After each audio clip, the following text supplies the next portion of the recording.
Planning the American Dream, developing a sustainable neighborhood, Hammond's Ferry, based upon a historic plan for the community. After World War II, suburbs flourished. As many commuters moved farther from cities and into subdivisions, their lives became more separate from one another. Homes were no longer down the block from the corner store. Offices sprang up in business parks. It became yet another drive to get to church or school. Suburban homes became so large they began to wall off the family from one another. As a result, American neighborhoods disintegrated, and with them, the American dream. I used to build conventional suburban residential development and homes that were very typical of much of what is being built in America today. And I found that there was a problem, that the homes were too much alike. The price points within the homes were very specific, very tightly ordered, and people were trending, we saw, to see if they could get closer into the village or closer into town. For 100 years before World War II, we were building neighborhoods exactly on these principles. I started reading about these new ideas of the new urbanism, and I realized, my goodness, this is how I grew up. Of course, it makes sense. That sort of community, that sense of neighborliness, is something that actually happens by design. North Augusta is relatively young compared to most towns in this area. It's only 100 years old. It was designed by an Austrian, a fellow named Charles Beck.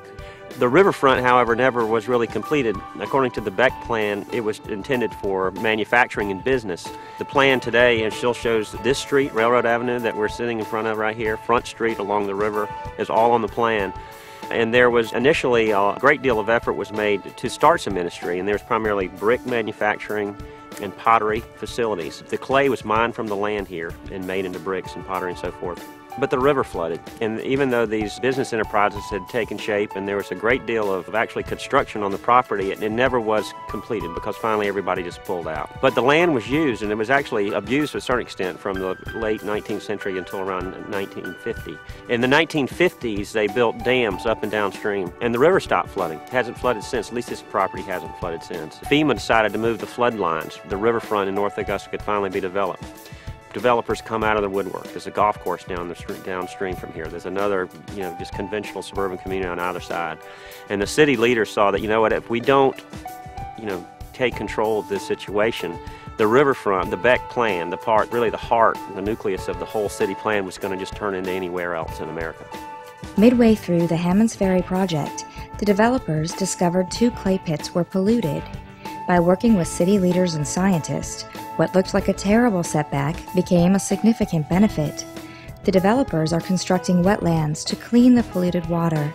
The new wetlands will be beautiful and provide a haven for a rich assortment of wildlife. Our plan now is to restore these ponds to the way they should be. In doing so, we've lost 100 lots from the plan. We've lost 100 home sites from our plan. But we also realize that in doing so, we're creating a new model for how responsible developers should pursue their duties. This is going to be really a new paradigm on how the development community and the ecological community can work together. We're going to have what we're going to consider the first urban ecology park in the United States. We're in the middle of a town here. There's a certain amount of risk in doing this kind of development, but there's risk in every kind of development. This is where green building really takes over. Rather than building a suburban cul-de-sac community on another 100-acre farm, if you build back in close or within the cities, you're actually building typically in places where you have existing infrastructure already in place.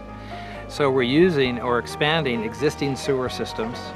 We're building in a much more compact form, so we're getting more units per acre, which is a much more sustainable model in which to build over time. The houses themselves are being built with new greener materials and systems, HVAC systems, heating and cooling systems, lighting systems. The energy use and energy demand is being dramatically reduced. And of course, by building just more efficiently on a smaller square footage footprint, it's also more efficient. But by having diversity in price point, you can get young, youngsters coming in that may be either renting or buying a house for the first time. And you can also, in these neighborhoods, they're very appropriate for seniors.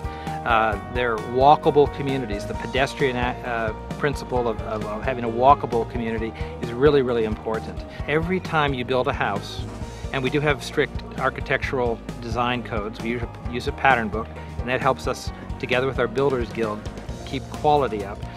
Every time you build a house, you add to the value of the neighborhood. What we're really offering is community. So we'll have a group of builders that are selected very carefully as a prestigious admission into a guild where quality really matters.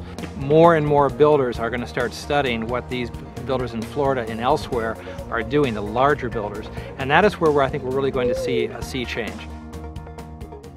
When this project was envisioned, and I had the privilege of being one of the Builders Guild members, it gave me an opportunity to build homes the way I wanted to build them. We were able to bring in the advantages of technology in this neighborhood, but not lose the look. If you look at old homes, you'll see the thickness of the materials that create shadows. And I think some of the modern construction has lost some of that. They've concentrated more on efficiency. Well, we've been able to marry the two. We use the architecture of Augusta, which is a very diverse architecture, to model this place. We're always looking at historical homes to pick up little details to make the difference. And when you walk in one of these homes here at Hammond's Ferry, most people will tell you there's something different.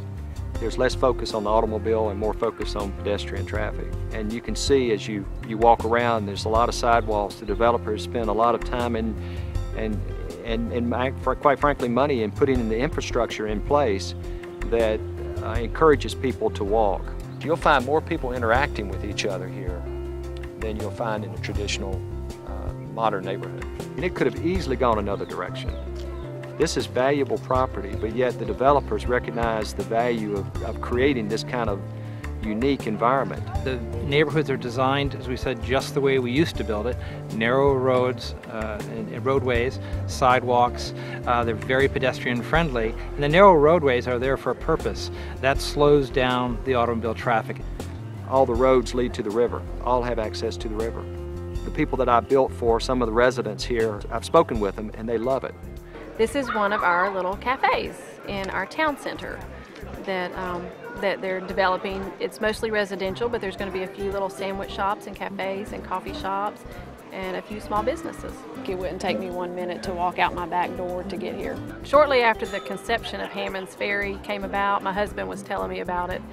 And we even drove to Charleston to look at the Ion community, which is a similar neighborhood, so that we could, get the closeness of the homes and kind of decide what we wanted with it. But we liked the community aspect of it, sitting on the front porch and talking to your neighbor as they come out on their front porch, or the nice sidewalks that we can walk the children down. It's a small community within a city. We looked at many other neighborhoods. Some of them actually had a longer commute, so this was a benefit for that. But price-wise, the houses were about the same. I mean, you can choose your size here, and we were needing something bigger, but the other neighborhoods had the same thing. They just had more yard. We're in discussion now of selling the lawnmower. I think it takes him longer to prep the yard than it actually takes him to mow the yard. Literally, last night, less than 5 minutes. But it's small and quaint. It's great for little courtyards, little patio areas. Perfect for barbecues. We're just a block away from the river, which is where the Greenway runs. And the Greenway is, I think, a 7-mile track, that it's a really wide track. And you can walk on it, you can blade on it, you can bike. There are many different things that you can do on it. And a lot of people actually drive from Augusta over here to get on the Greenway. Well, we don't have to drive, we can just walk. Now, my husband works in downtown Augusta, and so it's like less than 5 minutes for him. So that does give us a little bit more family time. Usually my husband's walking in, we're sitting down at the table, and then we get up from dinner and we take a nice little family walk. Tonight when we go home after the event, we'll probably be grilling hamburgers with our neighbors. And it's just real quaint and casual, so it's definitely worth the wait. Hours that we have for relaxation are really precious. And the best way we found for people to enjoy those hours is to live in a neighborhood that is proximate to their place of work. This community reflects the the values and the intuition that, you know, I've always felt of how community should be, how people should live together and work together and play together. Now we've got this development that I'm involved in, and it's just been fun. I guess the best way to say it's been rewarding to be involved in it at this stage of my life. Everybody deserves something beautiful. So, you know, the most beautiful part of the project was made into the most important civic space. The public realm here is the heart of it is the riverfront. You can sense where you are just by walking down the street. These are not new ideas. This is the way we used to build America.